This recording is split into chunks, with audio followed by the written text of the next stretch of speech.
Լոռու մարզը իր բարենպաստ կլիմայական պայմաններով անասնապահության զարգացման կարևոր կենտրոններից մեկն է։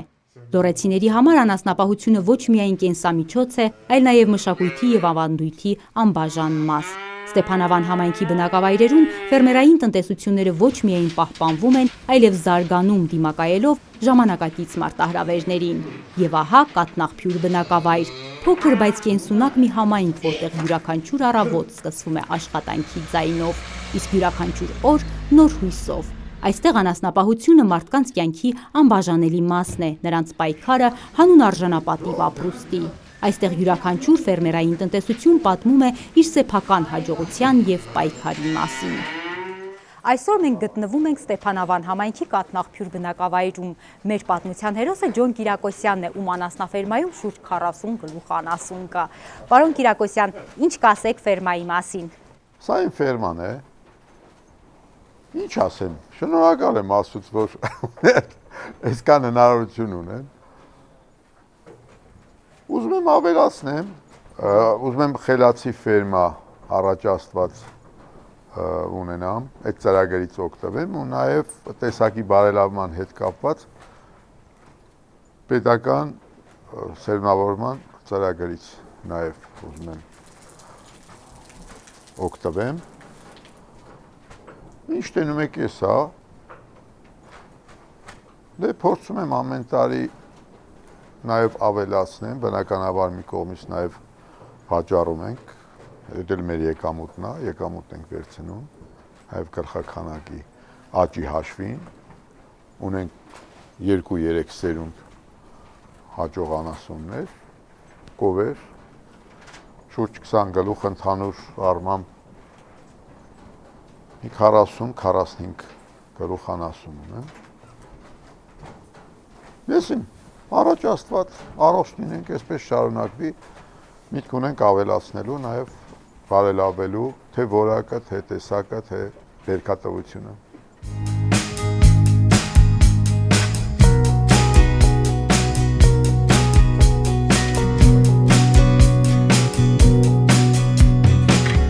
(1992) թվականից գրեթե երբ սեփականաշնորհում համատարած տեղեր ունենում իր բոլոր բաց թողումներով ու իր բոլոր դե ամբողջ Հայաստանում էր այդ ձևի մեծ դժվարություններ են կանցել, շատ մեծ դժվար էր, ամենասկզբում դժվար էր որևէ բան իրացնելը, գումար չկար, գնողունակություն չկար, ժամանակներ կային, որ կաթը ծանոթով էինք իրացնում, վերամշակողին,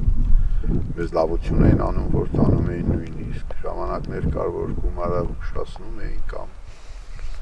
բազում բարդություններ են եղել։ Իսկ հասնելը էտապ, չգիտեմ ինչի ենք հասել, նույն աշխատանքն ենք կատարում, բայց դե հիմնականում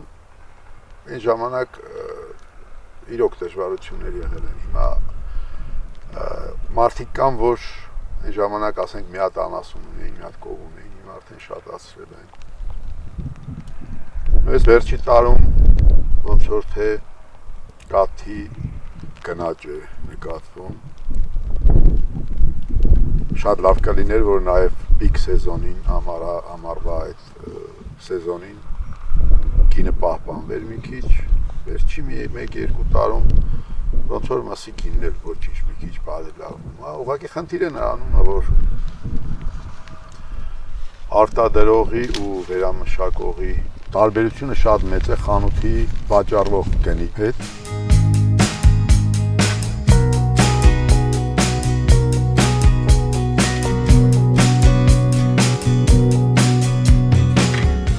Իրացնելու խնդիր գրեթե չկա, եթե մթերք ունես, իսկ բացասականն էլ էլի ոնց նայում ենք ցանկալի կլիներ, որ ասենք վաճառվող խանութներում վաճառվող արժեքը որ նայում ես, արտադրողը ավելի ոնց որ այս պարագայում ավելի խիղճ ամնում, իր եկամուտները ավելի քիչ են։ Տանջանքը շատ։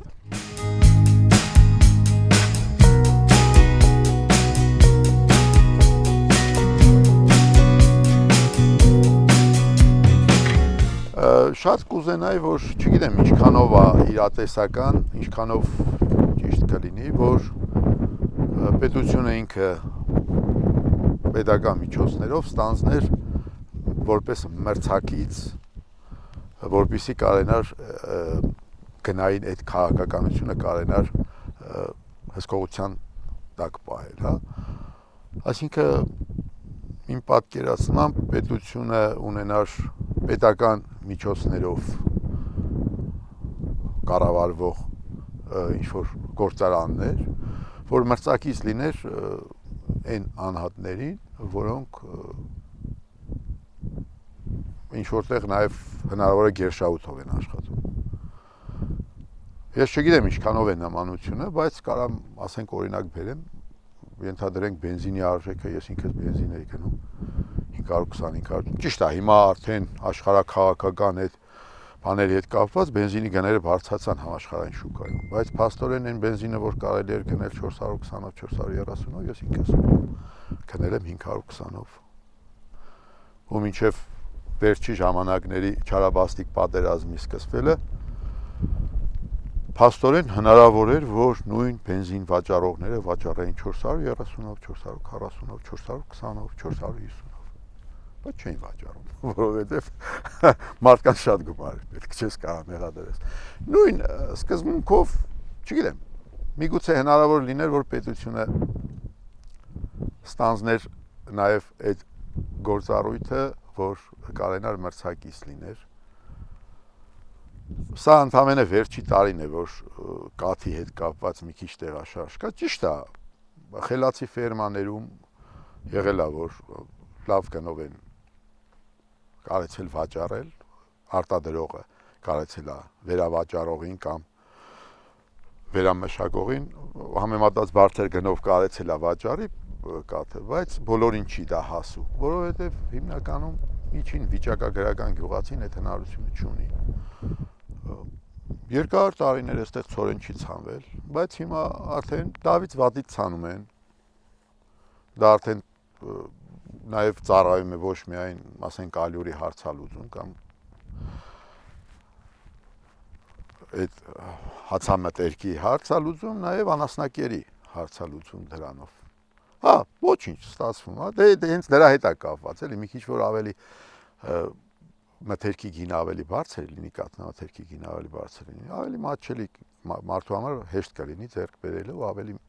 հնարավոր է մեծ եկամուտներ ստանալ։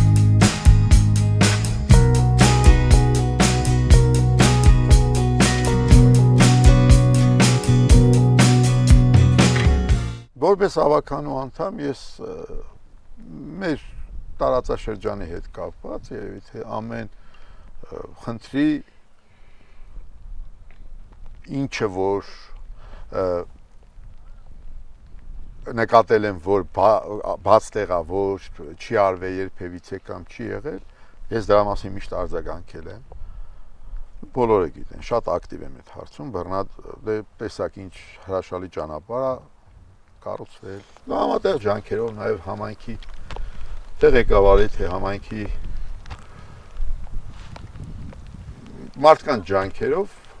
հնարավոր է եղել շատ խնդիրներ հարթեցնել։ Համայնքային բյուջեի միջոցներով մենք ունենք մեծ ձեռքբերումներ, թե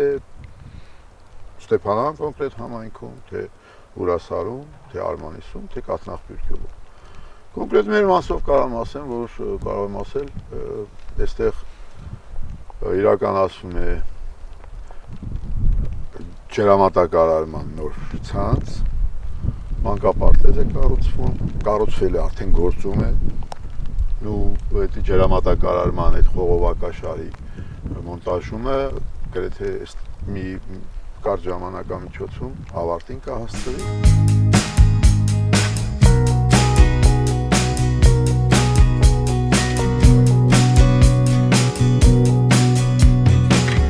Պարարտանյութի հետ կապված այս տարի ոնց որ թե գնաճի միտում եմ նկատում, կուզենայի որ Սուբսիդավորման մասին իմիջիայլոց խոսակցություն կա, կուզենայի, որ մի քիչ արագացվեր այդ գործընթացը։ Իսկ գյուղատնտեսության հետ կապված ես ինքս կապի մեջ եմ նախարարի հետ։ Որոշ խնդիրների առումով, օրինակ ասենք կատի գնի հետ կապված, վերջերս սա քննարկվեր իր հետ քննարկում եմ ունեցել ու նախարարը պարոն Պապոյանը ինքը պատրաստակամություն հայտնեց, որ գնային քաղաքականությանը կաշխատեն հետևողական լինել, որովհետև ինչքանով որ իրենք հնարավոր է այդ տնտեսվարողներին իրենք օգտակար են լինում, ընդհանրապես դիմացը մի բան են խնդրում, որպեսզի գինը չիջացնեն, կարողանան գինը բարձր պահել։ Մեր առաջարկը, որ գնային քաղաքականությանը մի քիչ հետևողական, որպեսզի գյուղացին մի քիչ զգա այդ տարբերությունը։ Անասնապահության ոլորտում առկա խնդիրները շարունակում են լուրջ մարտահրավեր լինել ֆերմերների համար։ Կաթի ցածր մթերման գները եւ շուկայում ձևավորված անհամաչափ գնային քաղաքականությունը նվազեցնում են ֆերմերների շահութաբերությունը, հաճախ անգամ չփակելով կատարված ծախսերը։ Այս պայմաններում անասնապահությամբ զբաղվելը դառնում է ոչ միայն բարդ, այլև տնտեսապես ոչ գրավիչ։ Իսկ ֆերմերների առաջարկը որոշում կայացնողներին հետևյալն է. ոլորտի կայուն զարգացման համար անհրաժեշտ է ձևավորել արդար եւ թափանցիկ շուկայական մեխանիզմներ, որոնք կապահովեն արտադրողի եւ սպառողի միջև հավասարակշռված հարաբերություններ։ Միայն այս դեպքում հնարավոր կլինի պահպանել եւ զարգացնել անասնապահությունը որպես գյուղատնտեսության կարևոր ճյուղ։